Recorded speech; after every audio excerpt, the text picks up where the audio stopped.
Yo, salut tout le monde, ici Akous. Alors, pour cette vidéo, on va partir sur un Xelor. Donc, comme la première fois, j'ai choisi le Sabliaton Gicant. Donc, je voulais éviter justement de reprendre une classe lorsque je l'avais déjà joué, ou plutôt une arme. Mais cette fois-ci, j'avais un deck assez particulier à vous montrer qui nécessitait forcément cette arme-là.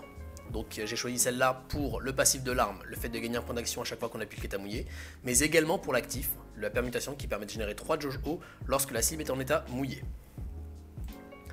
Donc ce deck là c'est un deck combo. Donc si la sortie le permet, si toutes les conditions sont réunies, au tour 4, on peut infliger 25 dégâts, jouer 11 sorts et jouer l'intégralité de nos compagnons. Donc ça c'est sur le papier, donc ça paraît vraiment très fort, dit comme ça.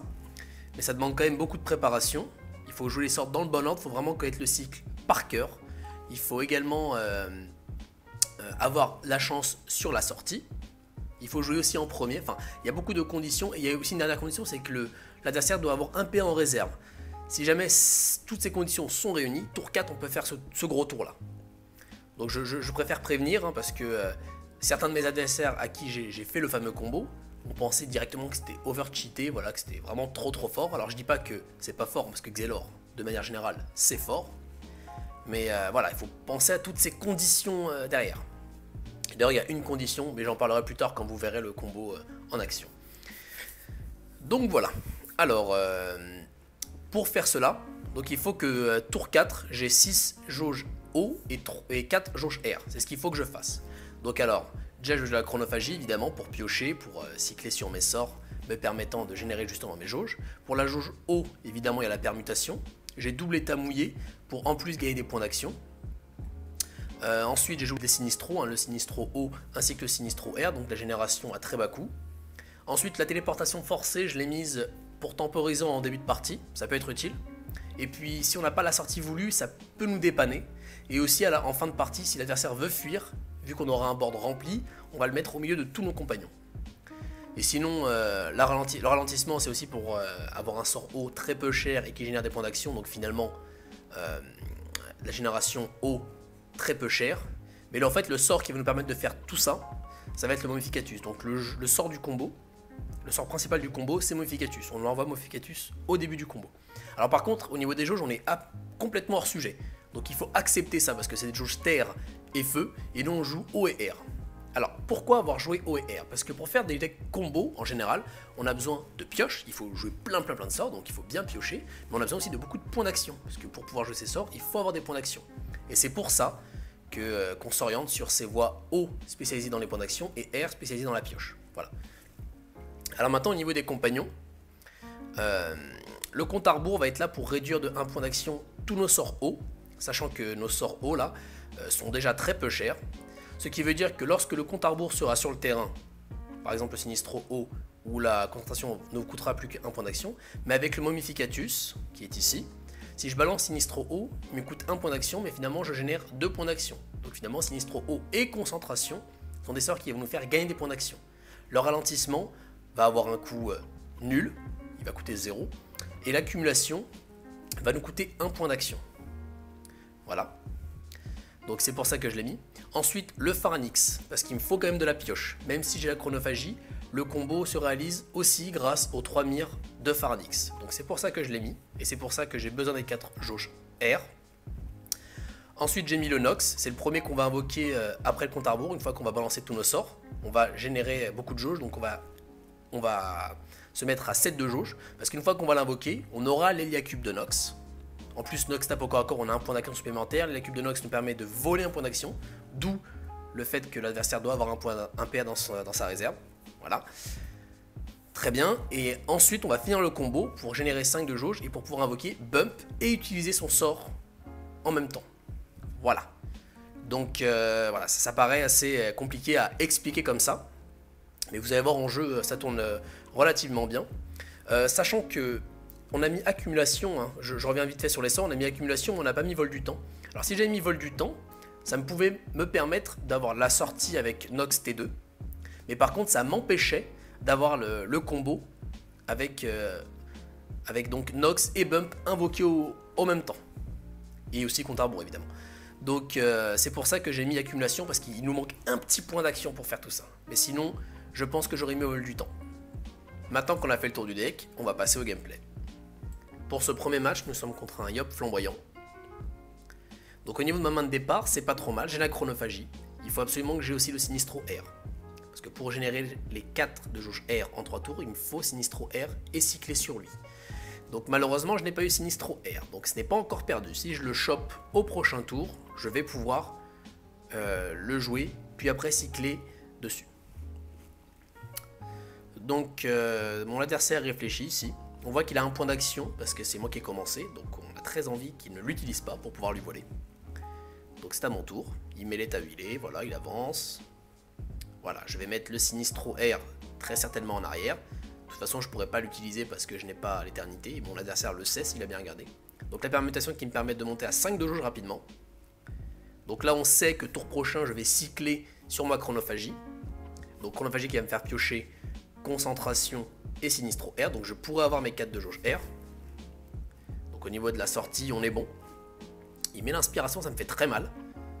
Donc pendant que je prépare mes trucs, lui il me défonce bien quand même. Voilà, la chronophagie qui me fait piocher concentration et Sinistro R, c'est ça. Donc je vais venir attaquer au corps à corps parce que j'ai pas envie que mon adversaire aille dans un coin, j'ai vraiment envie qu'il soit au milieu. Donc je vais bloquer la case de mon corps à corps qui donne sur le coin. Je veux que ces 4 flancs soient exposés. Donc voilà, j'ai toujours aucun compagnon sur le terrain. Là j'aurais pu éventuellement invoquer le compte à rebours pour profiter de dégâts parce que je pense pas qu'il aurait pu finir. Donc j'aurais profité de sa présence un tour de plus. Voilà, après c'est des détails. Très bien, donc là c'est parti. On commence Mummificatus, on invoque le Pharnix au corps à corps mais on va pas attaquer avec. Et on invoque le compte à rebours. Maintenant on commence par jouer les sorts avec le moins de PA. On commence par la concentration puis par le Sinistro haut parce qu'on a vite envie de les récupérer. Je tape avec les deux mais pas avec Pharnix, j'attends encore. Je balance la permutation pour générer de la jauge haut. Ensuite je vais devoir jouer l'accumulation à 2 points d'action. Donc là je perds un peu de temps. Le ralentissement, pardon. Je le joue, j'ai Nox, j'invoque Nox, je tape avec, je gagne un point d'action, puis après je joue son Héliacube pour voler son point d'action à mon adversaire. Là je vais jouer la chronophagie pour cycler sur mes deux sorts pas chers. Donc la concentration, le Sinistro R, évidemment j'ai bougé avec Pharnix pour laisser la place au bump qui va arriver très rapidement. Maintenant je vais jouer l'accumulation, et j'ai pile poil ce qu'il faut pour invoquer Bump, taper avec Bump et mettre son bouclier. Voilà. Donc là on commence à voir c'est quoi le deuxième défaut du deck, enfin le sixième je crois des défauts du deck, c'est le temps. Il faut vraiment jouer très rapidement. Là on voit que j'ai un peu hésité et j'ai failli pas finir le tour. Donc ça laisse pas beaucoup de marge de manœuvre en fait, on est plus là à se concentrer sur notre jeu que le jeu de l'adversaire. Donc pour l'instant je trouve que c'est un gros défaut du deck. Mais après pour l'instant on n'est pas encore habitué à connaître le cycle par cœur, tout ça, après ça sera naturel. Donc mon adversaire m'a bien défoncé, je suis à 13 PV. Mais j'ai aucun moyen de sustain, donc je suis obligé de finir mon adversaire à ce tour-là, ce qui va être possible. Voilà, je tape avec mon attaque au corps à corps, puis après je fais la téléportation, et mon adversaire est mort. Deuxième match, nous sommes contre un SRAM Feu. Alors, au niveau de la sortie, c'est l'une des pires. C'est la pire qu'on puisse avoir. Il n'y a absolument aucun sort que je veux. Bon, bah, je vais faire avec ce que j'ai, accumulation et ralentissement. Bon. J'ai ni la chronophagie, ni le Sinistro R, ni la concentration. C'est terrible. 3 cartes dans le fond de mon deck. J'ai 5 cartes, donc j'avais très peu de chances que cela arrive, mais c'est arrivé. Bon, ça arrive aussi, hein, c'est normal. Hein. Quand on joue un deck combo, faut s'y attendre. Donc il me met double piège en face, ça a l'air d'être un feu R. Ma chronophagie, c'est le meilleur top deck que je pouvais avoir, suivi de ma concentration. Non, parce qu'il a déjà l'état... Je vais plutôt utiliser mon Sinistro haut, je pense. Me mettre en face de ses pièges. Puis mettre le Sinistro haut devant moi, je pense. Je pense que c'est ce qu'il faut faire ici. Ou alors m'en aller dans le coin et protéger un de mes flancs. Voilà. Bon, je savais pas trop quoi faire à ce moment-là. Alors encore une fois, je suis loin d'être un bon joueur en Xelor et le fait qu'on joue un deck combo, ça nous enferme dans notre plan de jeu. Donc ça, c'est vraiment un truc que j'aime pas trop. Voilà, qu'il faut apprendre à jouer. Il faut apprendre à jouer sur les deux facettes. Donc il met le massacre. Ça génère pas mal de jauge, ça lui permet de piocher son prochain sort. Ici j'ai la permutation. Il faut commencer voilà, par le Sinistro R que j'ai envie de récupérer avant.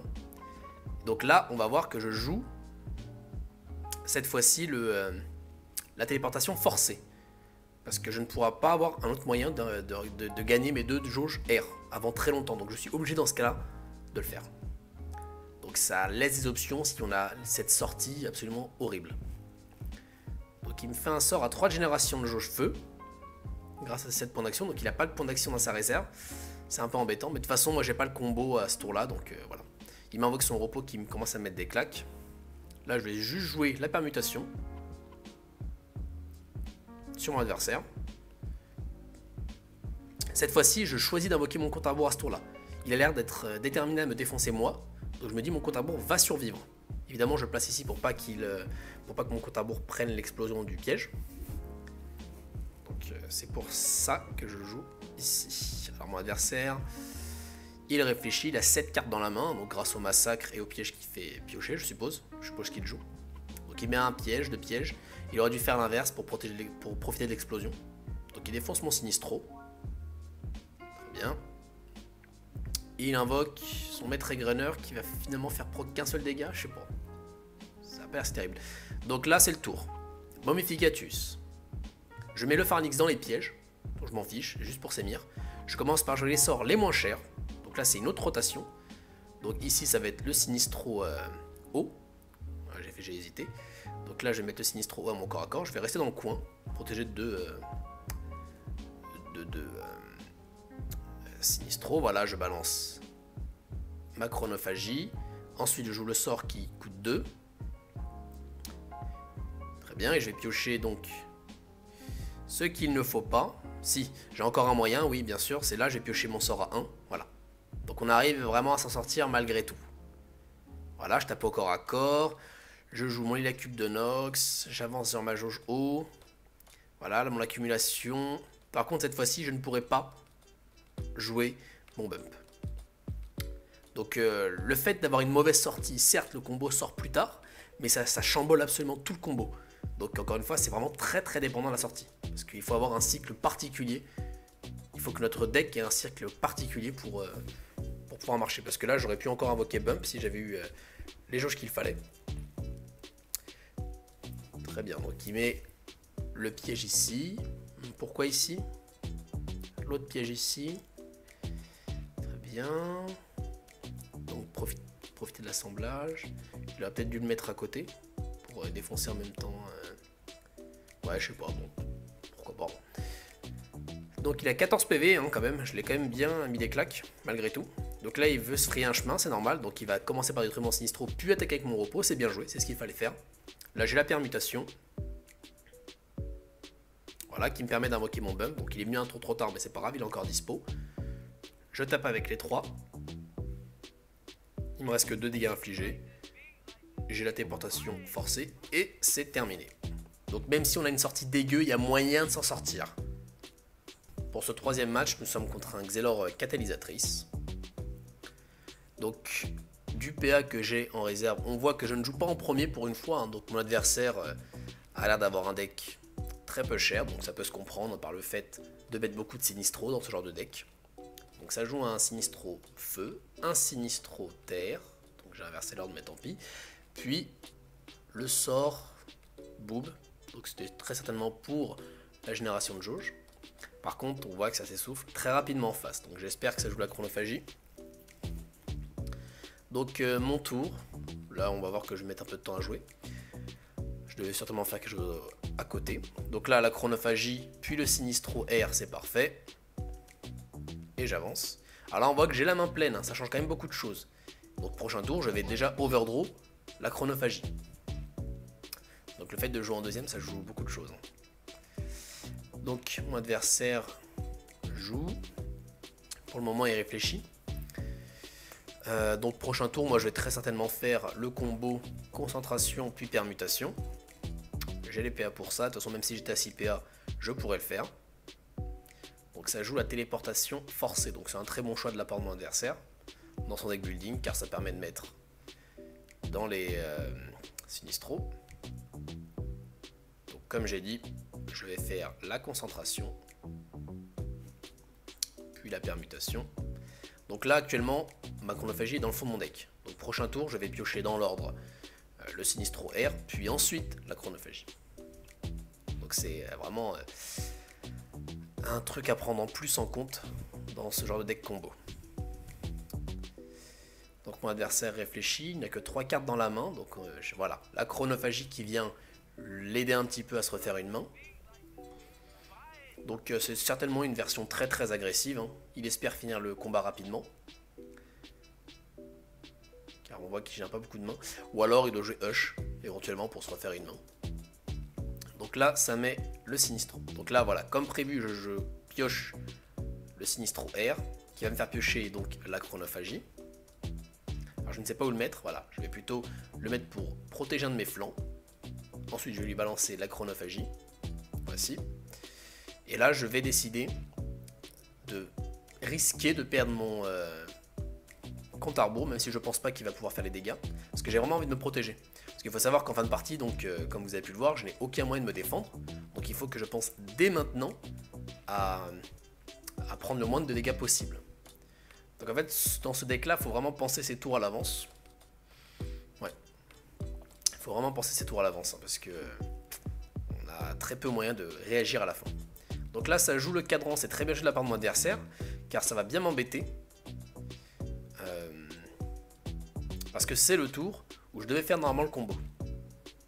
Parce que je suis à 4, puis 6 de jauge haut. Je rappelle que vu que j'ai invoqué mon petit compte à rebours, je suis donc à 1. Donc là, vraiment, il a 2 cartes dans la main. Ça commence à devenir compliqué au niveau de la pioche. Donc c'est parti. Alors je vais commencer à casser. Ah bah non, je l'ai dit que je ne faisais pas ce tour là, pardon. Donc je vais déjà casser les Sinistros et je vais jouer en fait les sorts dont j'ai le moins besoin dans le combo. Alors donc j'aurais pu penser à faire la téléportation longue. Ça aurait pu être une solution. La téléportation forcée, pardon. Mais je décide de faire ça pour malgré tout commencer à avancer dans ma jauge haut. Ce qui va me permettre de m'approcher plus rapidement de mon Nox. Voilà. Et que même si je n'ai pas le bon cycle, ça me permettrait de faire le combo avec les 3. Donc il joue son Sinistro feu. Et son maître égreneur. Avec une value assez correcte hein, finalement. Et le sort d'explosion. Très bien. En plus il protège 2 de ses flancs. Et en plus il me rajoute ce petit sort là. Donc là Momificatus. Je vais casser Sinistro. Hors de question de le laisser en vie. Pour libérer un de ses flancs. Et puis bon, pour le match-up, il faut bien casser Sinistro. Voilà, concentration. Ensuite, deuxième petit sort, c'est-à-dire le Sinistro qui me permet de gagner un point d'action. Le bump, c'est pas maintenant. Donc la permutation. Ensuite, le Nox. Je tape au corps à corps. J'utilise le sablier de Nox pour ne pas voler un PA. Je crois qu'il n'y en avait pas. Ensuite, la chronophagie pour piocher mes petits sorts. Du moins, c'est ce qui est censé se passer. Voilà, sauf que vu que le cycle est chamboulé, ce n'est pas le cas. Et le ralentissement. Donc on voit que j'arrive quand même malgré tout à faire le tour complet. Ça c'est lié au fait que j'ai quand même généré de la jauge juste avant. Donc le bump, je tape avec. Et je mets le Sinistro R pour me protéger. Donc devant la Zorine. Pour pas que la Zorine puisse m'atteindre. Et je mets mon petit bouclier en plus. Voilà. Donc mon adversaire est à 14 points de vie. Il n'a pas moyen rapide de m'atteindre. Même s'il fait une téléportation forcée là. Finalement tout ce qui... Enfin je suis vraiment trop loin pour qu'il puisse m'atteindre. Donc finalement le placement qui est pas mal ici. Bon j'avais pas pensé à tout ça à ce moment là. De toute façon en une minute t'as pas le temps de penser à tout ça. Malheureusement. Faut vraiment le prévoir avant, bref. Voilà. Donc mon adversaire, que va-t-il faire? Il lui reste qu'une carte dans sa main, donc pas beaucoup d'options. Il doit sûrement réfléchir au positionnement. Donc il avait la téléportation forcée. Alors c'était donc un Yugo. Finalement pas de pioche. Bon, je suis à 7 points de vie. Je suis vraiment très bas. Il commence à prendre la fuite. Il protège un de ses flancs. C'est bien joué. Finalement il n'a que 2 flancs exposés. Et c'est là que la carte tech téléportation forcée a tout son sens. Hein. Donc téléportation forcée pour mettre au milieu du bousin. On attaque.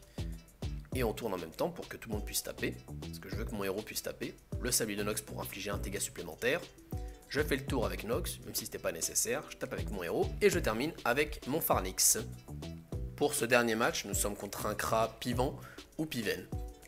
Alors c'est encore un match-up un peu compliqué parce que je pourrais pas balancer toute la sauce pendant le tour de combo. Donc là, au niveau de la sortie, ça va, la chronophagie, et ça va. J'ai le Sinistro R. Donc la sortie, on est bon. Ça fait déjà un poids de moins pour le match-up. Donc ça joue la pointe acérée. Et les mires. Donc ça ressemble très fortement, jusqu'à maintenant, au deck que j'ai présenté, donc le dernier que j'ai présenté vendredi. Très bien, donc là je vais mettre la concentration suivie de la permutation, évidemment, pour générer mes jauges. J'aurais pu invoquer encore une fois, mais j'ai pas envie de le faire, j'ai pas envie qu'il meure. Et ça joue les mires sonores, donc ça ressemble vraiment beaucoup à mon deck. Alors je dis pas qu'il a copié, mais en tout cas ça ressemble beaucoup au deck. Pour savoir qui copie sur qui, c'est quasiment impossible, donc dans le doute, vaut mieux partir du principe que les gens trouvent les choses eux-mêmes. Très bien, donc là je mets mon Sinistro ici, donc on peut se dire que c'est un misplay parce que finalement il a que un flanc exposé, et quand on a vu la vidéo que j'ai faite sur le Kra, c'est justement ce qu'on aime, sauf que dans ma main, j'ai un sort qui s'appelle téléportation forcée, et donc je ne vais pas faire mon combo à ce tour-là, parce que je vais absolument le bouger. Je vais absolument bouger, je sais à quel point c'est fort lorsqu'on reste au bord, donc je veux le bouger, puis l'empêcher d'avoir accès au coin. Donc là, cette fois-ci, je vais décider de jouer